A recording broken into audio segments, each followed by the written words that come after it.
நேற்று வந்தவெல்லாம் ஆட்சி பிடிக்க முடியுமா? கூட்டத்தை சேர்த்தவெல்லாம் ஜெயிக்க முடியுமா?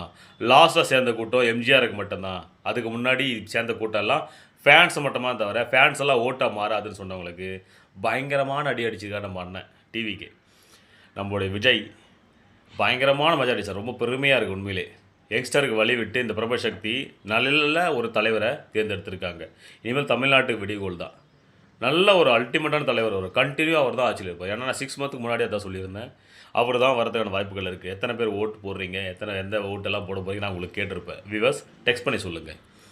டிவி கட்சிச்சா நாங்கள் தான் பரம்பரை ஆட்சி பண்ணுறோம், எங்களுக்கு தான் அரசியல் தெரியும் அப்படின்னு சொல்கிறவங்க முன்னாடி தனிச்சு நின்று பயங்கரமான மெஜாரிட்டியில் செம்மையாக ஜெயிச்சிருக்காரா.